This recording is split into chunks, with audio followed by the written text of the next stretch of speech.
I've joined the Rawvolution at NatuRaw because I know that not all raw food is created equal. I'm passionate about feeding dogs as nature intended. After all, you are what you eat, and so is your dog. At NatuRaw, there are no compromises, no confusion, just real raw food made with integrity and a conscience, offering 100% transparency, supporting British farmers, and only using the highest welfare assured ingredients is so important. They're a certified B Corp and reduce their carbon footprint by utilizing solar power and planting trees. They only use completely plastic-free packaging that's home compostable. Prudence and Mr. Binks are simply loving their nutrient-dense and balanced recipes. So try NatuRaw today. Just go to naturaw.co.uk and grab 20% off your first purchase with my code AnnaWebb20. Join the Rawvolution and feed exceptional raw food.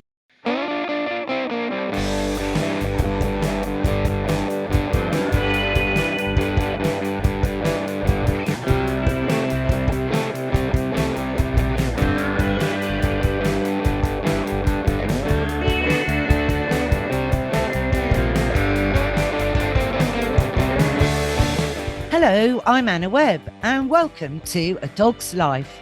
This week, I'm talking to Neil Taylor of the dog bed firm called Baker and Bray. And this episode is powered by Antonol, and it's fueled by NatuRaw. Neil Taylor, welcome to A Dog's Life. Morning, Anna. Lovely to be here. Thank you for having me. Oh, not at all. It was so great when we met up actually at the Dog Friendly Awards. That was just before Christmas, I think. Yeah, was it back in November? And it was a last minute decision by myself to be there. I'm really glad I went, to be honest. If not for nothing else from meeting you, Anna, we had a laugh, and we definitely had a laugh. No, it was no, it was absolutely great. I must say, because celebrating dogs and their people is kind of what you're all about, isn't it, Neil? Well, every time I do one of these, Anna, I drop myself completely in it. But fundamentally, I start from the position of I much prefer dogs to people. So whenever I get to celebrate them, it's a great day for me, to be honest. Well, yeah, gosh, I mean, dogs definitely are better than people. I've Oh, actually excuse me. believed that now for over 60 years. I know, just don't tell my wife, please. Look, I'm the proud owner actually of one of your dog beds. And I have to say, it's the first really good dog bed I've ever had. And I'm not just saying this. And in fact, this is why I was so keen to do a podcast with you to spread the word, Neil, because do you agree that every dog should have a really good dog bed? Oh, you're going to make me cry at the start of this interview, Anna. It's couldn't agree more. But when you do what I do for a living, try and just not sound disingenuous by saying that. It's a real tough path to walk. So, but fundamentally, for something that sleeps twice as long a day as we do, not to have a bed that aids a healthy, happy, and in my hope, longer life is just madness. But I have to be careful how I say that. Well, I know. I mean, there's all these, everyone's always posting on Instagram and everywhere about all these things. And just before we were coming on air, actually, it's a bit of a side conversation to talk about, which is related to what you've just said. I was reading an article about how people are really feeling this kind of pressure of scrolling and seeing adverts and not really knowing who to believe and getting quite down about it because actually people want to spend more time in the real world rather than in this digital thing which is becoming now a conversation, which does make me happy because being a bit long in the tooth, most of my life has been spent without these social media channels. So it's quite a sobering thought, all of this, I think. And yeah, I could indeed, Neil, be saying your dog bed is the best dog bed I've ever had. I could be saying it because you might be paying me loads of money, but the truth is, you're definitely not paying me loads of money for this. I was gifted a bed and I'm hugely grateful. And we're having this conversation because I would really like for other people to benefit from a dog bed like I've got. Oh, how does that sound? I think that's really fair, and I'm trying not to sound like a robot. I've got to be myself, Anna, when I do these things. Anybody who plays golf with me knows I talk far too much, and for some reason, when I'm on camera, something happens to me. So I don't think you'll see me on EastEnders anytime soon. But I'm just so passionate about what we do. Like, and the joke is, and this is the funny part. I always tell people we've chosen to go down the user-generated PR route because that's what we want to do as a company. But the harsh reality, Anna, is that when you're a smaller business like we are, really kind of disruptive and trying to change the way people think about dogs' sleeps and quality products that should last more than a few weeks, you just cannot compete with the big boys. So you're so reliant on social media. And as somebody like myself who doesn't even go on Facebook, sorry, Mr. Zuckerberg, it's just a whole new world to me. So this is so refreshing that you genuinely love the bed and knowing we're making a difference to dogs' lives is just so rewarding. Well, yeah. And I mean, look, it's the first, in inverted commas, orthopedic dog bed. Now, there's a word that's quite a tricky one to spell. What always gets me with the word orthopedic, there's an A in there that slips in where I don't think it should be. But I suppose if you're actually saying orthopedic, like a P, there is an extra A in there, isn't there, Neil? Yeah, I have to remind myself all the time because as good as I was at English at school, I do sadly rely on ChatGPT to make myself sound intelligent, and it always forgets the A as well, Anna. So you're not alone, don't worry. It's one of those Yeah. strange European things. Yeah. I say tomato, and you might say tomato. I don't know. But no, seriously. And at first, the bed arrived, which, and I chose my color. And I took your advice on that as well, actually, Neil, because you said, Anna, the peach is by far our bestseller. So when I'm looking at the color chart, I'm thinking, yeah, I know Neil said the peach, but do you know what? The forest green looks good.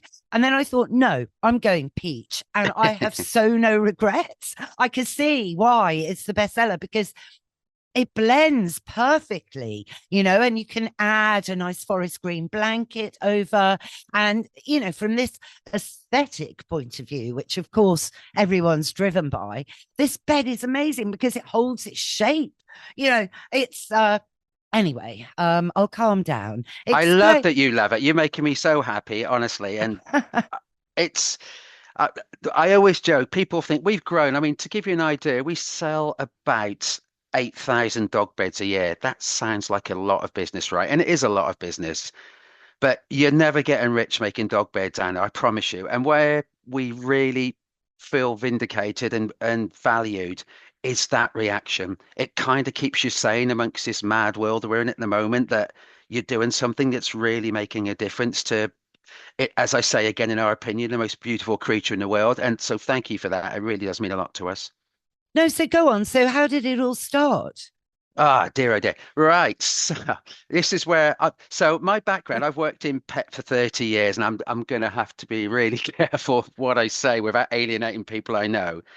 But I'm gonna say, in my opinion, not that of Baker and Bray, there's just a lot of rubbish on the market. There's lots of big retailers selling fundamentally made Asian products. And I've always believed that we can and should do better. And as I alluded to earlier, dogs on average sleep twice as long as we do a day.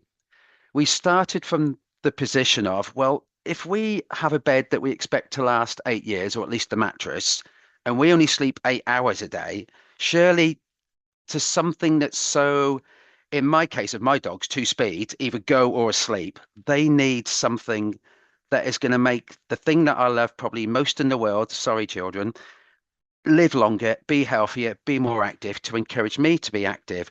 I couldn't find anything, Anna. I literally, you can imagine doing my job. I knew which stores not to even bother looking in. I went online, I bought a couple of samples. I just couldn't find anything that met my dog's needs. And my dog was a golden doodle, very popular dog. He was about 10, just starting to get a little bit arthritic, and I wanted to do everything I could as his parent to make his life better. And I just couldn't fulfill that need, and it just frustrated me. Yeah. So then what? This is so exciting. Right, so then what? So I had my background was in pet, but not necessarily in furniture. But I had a couple of really wonderful contacts in mainland Europe, and one of them made human mattresses. They didn't make the entire bed, but they made the mattress element. So it was a funny conversation. I was talking about this yesterday, and I reached out to them and I said, I have this crazy idea to make this amazing dog bed using human materials. Above all else, it's got to last a long time, and I want it to be eco-friendly. And if I could speak Polish, I think I would have learnt a few choice words, to be honest. So we sat there, we looked across the table at each other, and after about 30 minutes, the operations director came in with a bunch of samples, a bunch of foams, a bunch of everything. And that really was the start of it. And for about 6 months, we fine-tuned it. We got it to have all the function we wanted. And I think it took about 5.5 months before the company believed, actually, I think this might work. It was just my determination to keep going through multiple meetings where they finally stopped rolling their eyes at me and thought, I think this could be a nice product. Amazing and a nice product. I definitely think it is. So, obviously you've had to choose the fabric that covers the mattress. I mean, the support it gives. I mean, both my dogs are old now and I hate it. Okay. Yeah, We it's all do. heartbreaking. Yeah, it's the worst bit. Yeah, And Prudence, particularly my miniature bull terrier. I mean, she's, she's just paying the price for her salad days, in a nutshell. I mean, this dog was able to levitate as a young dog. yeah, The heights she has jumped off over the years. And you can't wrap a dog in cotton wool. I know a lot of animal physiotherapists, and they're always saying, I mean, they're like agility. They're like on the injuries and this and that, and running your dog and so on. Yes, but I mean, if you've got a dog that has a lot of go, yeah. you have to channel their energy. And of course, agility being a great example is a wonderful source of exercise and enrichment for both owners and the dogs, and builds a bond beyond, anything. And doing activities with your dog is really, really important. And loads of dogs need to do a decent amount of exercise every day, mentally and physically, ideally combining both of those things together. So we're not living in a perfect world, and dogs will get arthritic, unfortunately, just like us, isn't it, Yeah. Neil? You've answered my question, Anna. Everything you're saying there was, I'm not clever enough to talk about the marketing, speak of the why of the business and all that, but you've just summarized it so beautifully for me. Is that why wouldn't I want my dog that I love so much and loves me unconditionally to live as long as possible, as healthily as possible? And why, as a pet parent who I know most feel like I do and like you do, why wouldn't you want to invest in better products that gives your dog that longer life, that healthier life? That's it with Prue at the moment. So she is a bit stiff, and I can see that, she's 11 and she's loving this bed. At first, she was like, I say, what's this new bed? Right. Because we had our other one, I won't name the brand. Actually, in fairness, a good few years. It had done all right. It was okay. Do you know what I mean? Yeah. But this is it's so robust. And at first I was thought it's almost like adding a piece of furniture to your room rather than adding a dog bed to your room. You've got my notes, Anna. You're saying everything I wanted you to say. And I almost feel like it was honestly our starting point again, back with the confused polls, was functionality is non-negotiable. This is what we want. It has to do this, this, this, and this, but it has to look aesthetically pleasing because I know that lots of pet parents will sometimes compromise on functionality to make it blend in the house. And Mm. I wanted to take that away. I wanted that not to be a roadblock in their decision to buy this bed because it didn't quite look right or the colors weren't quite right. Yeah, no, I think it's a great reason, to be Yeah, making beds, Neil, because you are doing it for the right reasons to create a product that really works and serves the purpose that everyone needs. Plus, I always think in my dog training capacity, I really like to highlight dog beds as being a real key element in your dog's life. Having a cue to ask your dog nicely to go and sit in their dog bed, it's not a punishment. It's just being aware of boundaries and space and managing Yeah. situations, particularly in a multi-dog household, to have that cue on your beds, both dogs automatically go onto their own respective beds, keeps calm, keeps, and it's great when you have visitors and the like. And when you're working, to have your dog relax in a dog bed, chomping on a chew, it's perfect as you get on with your laptop activity. When they choose to take themselves off to their bed, or in some cases crates, you know your dog is happy. And the number one complaint we get from people is, my dog doesn't want to leave its bed. And I kind of want to go, well, I kind of feel we've done our job, but I understand what you mean. But people do genuinely complain to us, Anna, that the dog won't leave its bed. Well, it molds, doesn't it? I mean, my little dog, Mr. Binks, he's 14. He's only actually got one hip. He's anyway, and he's taken to this bed. Because he's tiny. This bed is like the Titanic for him to be on, right? And he's so smug on it, right? With Prue's, on the other bed. He's like, yeah, this is my bed. And he's so tiny in it, but he absolutely loves it. And it just makes me smile. I love that. We've got a lot of cat customers that we didn't even know we had because they tend to steal the bed from the dog. People send us pictures and there'll be £100 German Shepherd dog that's been displaced from its bed by a tiny cat. Oh, I I mean, like that. you can imagine the pictures we get. It's hilarious. Yeah, no, 100%. Hey, Anna. Hey, Mike. So we've just finished Billy's first 60 days of Antinol, and wow, what a difference. Really? Oh my gosh, what have you noticed? Well, he's shiner. He's much more energetic. Not that he wasn't beforehand, but you can see the difference. But remember, I told you he used to have that little limp in his back left paw that he'd hurt himself when he was a pup. He Yes, doesn't seem yes. to do that much anymore. What, the hop, skip, and the jump? Yeah, yeah. So it's like his joints are a bit better. And we actually had friends around this weekend who'd noticed that there was something good about Billy. And I was telling them about Antinol, and they said, "Oh, what's in it?" I said, "Well, green lip muscle." And they said, "What's that?" And I go, "Oh, well, I don't know. I'll have to ask Anna," as I always do. So Well, for next time, what should I say? What's so great well, about green lip muscle? well, green lip mussel, it comes from New Zealand. It's the only place that green lip mussels live. And what's great about the green lip mussel is that it is what's known as a broad spectrum source of omega 3. And the reason dogs need to take omega 3 is that their bodies don't make it themselves. So unless they're getting it through, their diet, which can be omega 6 heavy. And it's very important to have a balance between omega 6 and omega 3. So it's normally through supplements that omega 3 is given. And green lip mussel is unique in its having everything from EPA, DHA, and ETA. So all the main omega 3s. And how about Binks and Prudence? They must be much better as well. Yeah, well, they've been on it for over a year, and they've been on green lip mussel forever since I've had them. So Prue's 10 now. So she's had green lip mussel since the first day I brought her home, to be honest, but not Antinol. And I only wish I'd discovered Antinol earlier. I really honestly mean that, because it's an oil rather than a powder. So its bioavailability, that means, its effectivity to get absorbed quickly and efficiently by the body is greater. So people listening now and they want to discover Antinol for themselves, where do they go?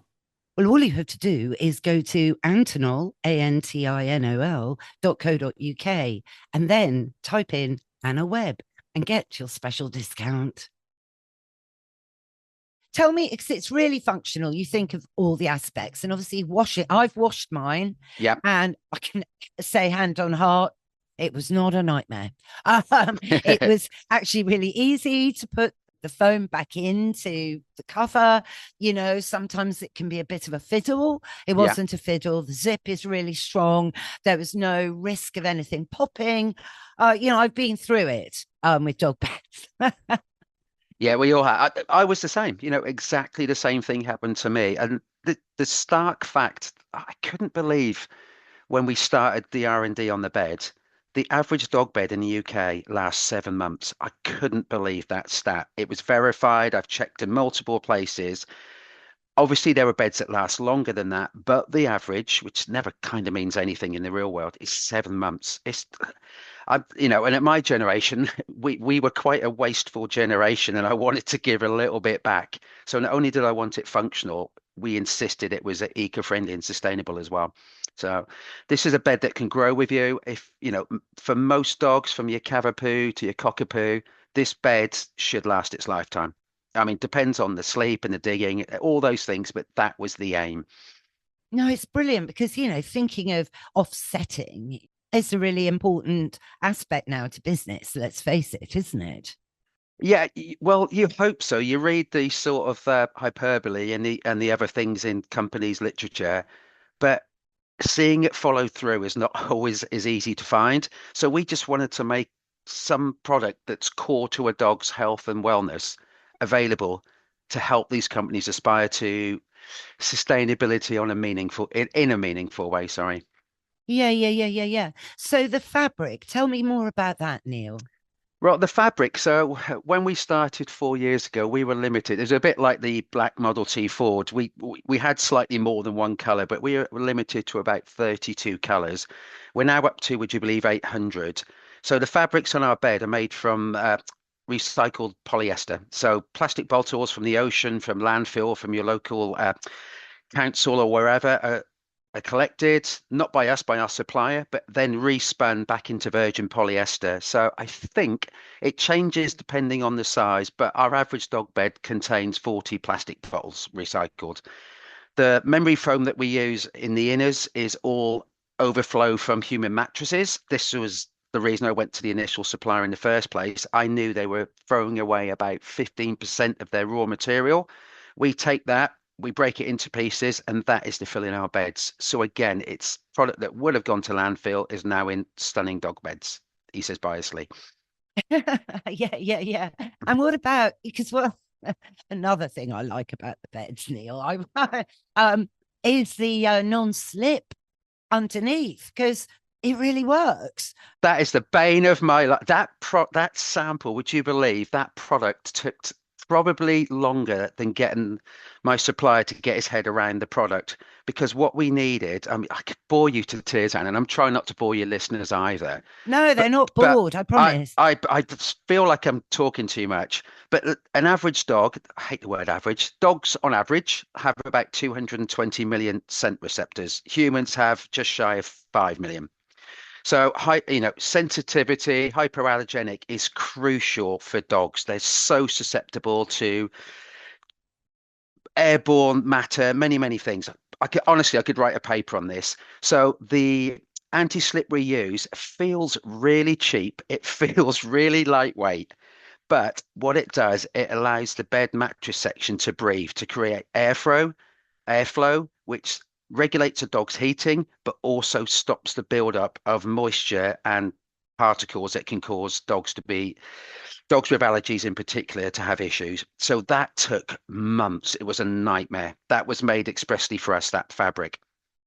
Gosh, because I noticed that. I didn't know that, right? It feels flimsy as well. We get comments going, "What's this cheap rubbish on the bottom of your bed?" And I literally want to cry. I literally want to cry. Well, I didn't think that. I just noticed it as being different. Yep. And thought, oh, okay. I mean, let's put this into perspective. I've only had this dog bed now for since before Christmas, so January, February, so 3 months. Yeah. So I still love it. I've got a wood floor. It's not laminate, but I don't want the dog bed sliding around either, and I've got holes in my floors. So we get a lot of ventilation in my Victorian drafty conversion, because I like a draft, drafts are good for you, Yeah. So, but no, look, I just have to, report I'm a very happy customer with this. And you're right on the wellness aspect, because noticing how the dogs really love being in it, it works by supporting the joints that might be aching a bit, and you don't know that because dogs can't talk, and therefore improving the circulation in these areas so that ultimately they're going to be less stiff when they come out. Exactly. The more comfortable the dog is, just like us humans, we're no different. The more comfortable they are, the better and deeper they'll sleep. And that's what most dogs need, truly restorative sleep. I can never say that word properly, but it's such a horrible, and don't want to sound American when I say it. Apologies, America. And but it's so critical to dogs. As I say, they've really kind of got two speeds, and sleep for a dog is way more regenerative than it is for us, for muscles, for joints, for tendons. You think about the speed a dog can move at, even small dogs relative to their size. Movement is so important to them. And so deep, restful sleep is critical. Yeah, yeah. And movement also is medicine, as you kind of point out there, really. We mustn't forget, that dogs need to move. Yeah. And there's lots of ways of preventing arthritis, may I say, from diet choices, supplement choices. It's all out there now for pet parents to really go the extra mile. I mean, I don't think it can get any more advanced than what we've got at the moment now compared to 30 years ago, for example. So a lot of good awareness out there on how to promote optimum health and longevity. So but rest, of course, is key. That's when your cells repair. And also for sanity. I mean, as much as I love my dog, I don't want it by my feet 24 hours a day, always needing something, always needing something. And having somewhere that it's really happy to poodle off to and be confident and sleep is really good for us as well. I want my dog active when I want him active, but I work from home 2 days a week. I need my sort of space. My dog's asleep behind me on one of our beds right now, and he will stay there all day if I let him. Yeah, well, exactly. It's the point I was making earlier, really, Yeah. about boundaries and creating, management, but also an environment that's appropriate for your dog. And we're in a climate where anxiety is through the roof in dogs. It's a real serious issue. And I think it's partly down to some of the breeds that have become popular, or designer crossbreeds of late. There was a paper released that hit the news last week about that. That aside, I think it's also got to do with a lot of first-time dog owners, being honest, that don't really understand that you have to teach your dog. I'm so glad you said that. I bite my lip on a daily basis. One of my favorite parts of the job is I do quite a large percentage of the customer service myself. Probably because I'm the most qualified to do it. But if I'm really honest, I absolutely love doing it. And you can kind of pick up, and you've got to be careful that you're not sort of patronizing, or, because that's the worst thing you can do in any business. But there are I'm a pet parent myself. I absolutely love my dog. But I do keep in context. At the end of the day, he is a dog and has different needs from me. And I think sometimes in this modern world, that line does get a little bit blurred. Yeah. No, I know. I mean, there is a big shift going on at the moment. I mean, it wasn't that long ago, Neil, when I took my first miniature bull terrier on in 2002, when I got my first dog as a grown up on my own. I grew up with dogs. My dad was head of the Shropshire branch of the RSPCA growing up, all the rest of it. We had dogs, animals, everywhere. But the thing is, first dog, you couldn't take your dog anywhere. This whole term dog friendly, trust me, in 2002, it didn't exist. Also, dog walkers weren't available in 2002, but I actually, I would never use a dog walker. Actually, I'm quite proud to say that I've always walked my dogs every day, twice a day, forever, because for me, walking your dog is part of having a dog. And if you can't do that on a regular basis, maybe, just maybe, rethink, because there are a lot of behavioral problems out there, and separation anxiety is one of the biggest. So training your dog to be comfortable in their own space from the get-go is really a get-go thing to do, and to have a bed that really supports them in this, keeping them away so the dog knows that it's fine to be in a different room from you, for example, is something that should be factored into the dog's training and desensitization from being a puppy. But people keep the dog with them the whole time, carry the dog around with them the whole time. Then the dog, obviously, I'm sure it could be similar with a child, just that I've never done that, would be like, oh no, I can't be alone. But dogs should be alone, and they need to think about their day and absorb their environment. It's so important. Yeah, Anna, you're spot on. And I've noticed a big sea change. One of the things when you're in the industry, you live and sleep it. And there's a movement now, the anxious dog with the yellow tabards. I'm sure you've seen it. Oh, yeah, yeah. And for me, I can't help but think, and I know there's always exceptions to every rule, but most of the problems come from the human. I see it when I'm walking my, and I couldn't agree more, by the way. To have a dog and walk it is one of life's joys. It clears my mind after a day. I get out, I think of nothing else. And I love that hour or two with my dog. Absolutely love it. But you can see I think COVID and work from home is really exaggerated dog anxiety because I think the human has become so reliant on their dog. And for me personally, when you get a puppy or even a rescue, I think socialization is so important. Dogs are pack animals. Dogs inherently like other dogs. And I think the problem in most cases is with us as the owners rather than with the dogs themselves. But then it becomes habitual. If you've got a nervous owner and every time a dog comes the other way, the dog knows its lead's going to get yanked and, oh, that hurts. So I'm going to bark in advance. And I just think there's so much more education we could do in this business, in this sector. Yeah, I really, really agree, actually. Yeah, Also, there's stuff like there's science now proving that cortisol is transferred from the human to the dog, yeah. like you were saying. So when you're stressed out, I mean, running into crafts, I was stressed with work, right? And it definitely impacted, particularly on my cat, who's just sat beside me at the minute, Yeah. yeah, made him not go very well, actually. It was so we've had a bit of a veterinary week, which it's never good, shall we say, for the bank Or balance. cheap. Yeah, Yeah, not no, cheap, that's for exactly. sure. No, But definitely you know not. what I mean, Ali? I just see it. I'm walking my dog and I've got a Havanese. I lived in America for a while and he's 14 now and he's fit as a flea and long may that continue. And I'm walking him and he's brilliant off the lead. And you can almost tell the nervous dog, even miles away, you'll see the owner lurking, yanking the dog and everything. And I kind of want to say, let the dog be a dog. Let it enjoy itself. It wants to sniff and be stimulated and do the things dogs want to do. And then the problems multiply. Once you start off with a few yanks and the owner's nervous, and I think the dog has a lesser life for that personally. I think you have to push dogs' boundaries. Like Yeah. my little Mr. Binks, he was a I love rehome. that name, by the way. Oh, thanks. No, he's such a character. Was he at the the dog friendly do? I can't remember if I brought him along or not that day. No, I'm you trying. didn't. No, I'm trying now not to take him on the underground, you see, down to inhalation of toxic fumes, to be Yeah. honest. He doesn't need it now, really. And he's done so many great events and he loves them, actually. I always call it, we're doing a celebrity event today, Binks. And he loves it. But he was quite a wreck when I got him. And like Joe Good, who I do the radio with, she said, Anna, how on earth are you going to fix this?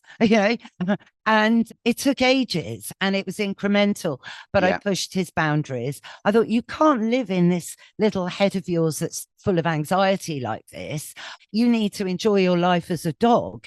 And I'm going to help you do that. My first bull terrier, Molly, helped loads as being his mentor, if you like. She Yeah. couldn't understand why he was like he was. And she used to nudge him with her big nose as if to say, come on, get over it. My first cat, Gremlin, couldn't believe it at all, actually. And he was like, you need to man up, They do. They need that. They need that, not alpha, that's the wrong word, but they need the guidance from similar creatures that show them it's okay to be okay. It's okay to have fun. Go and do this and go and run and play. Yeah. They're not human. No, that's it. I know. But how many people are really wanting a child in a furry suit? I mean, that's the big Having got question. two grown-up ones, Anna, I know somebody who would swap for two more. No, exactly. Yeah. Look, hey, it's great to kind of, chew the cud on this. But, honestly, Neil, yeah, I think you're definitely a good person. And to be really, so conscious of creating a product that can really help people, can do good and can enhance and enrich your dog's life. So, anyway, Yeah, I've picked it's it so up rewarding. enough. Honestly, I'm so, it's just so rewarding doing what we do. Honestly, it's just the feedback we get. It just makes all the lows. It's a really tough climate out there at the moment. And obviously our beds are premium and they come at a slightly higher price, but we believe that's long-term value. But we know people are struggling, and that feedback, Anna, honestly, we set there scratching your head. It really makes it all worthwhile. Oh, gosh. Well, look, thanks, Neil. So we're going to have the website and everything in the show notes so people can have a click and a look and a browse and window shop. And I'd love you to come back on again soon, really, just for a chin wag. I love having a chin wag, and it's the first time I've done a podcast and not felt nervous. I honestly, the only time I get nervous, Anna, normally is playing golf. And this morning I woke up and it couldn't have been easier. And thank you so much for making it fun. Oh, thank you, Neil. Fantastic. That's our show. I hope you all enjoyed it. If you did, go on, rate and review the show wherever you listen to your podcasts. Thanks again, of course, to Neil for joining us today, and all the links are in the show notes. Thanks, of course, to Mike, my producer, for all the music and production as ever. And if you want to find out a bit more about Antinol, why not go onto their website, or even go onto my website and follow the link to their checkout, where you can buy this omega-3 supplement with my special discount code, which is Webb. Similarly, if you're interested in a raw, balanced and complete diet, go on, check out NatuRaw. I honestly mean it when I say this is the best raw food I have fed many, many years. So my discount code is AnnaWebb20. And one last thing, go on, subscribe. It's free. And that way you'll never miss another show. Bye for now.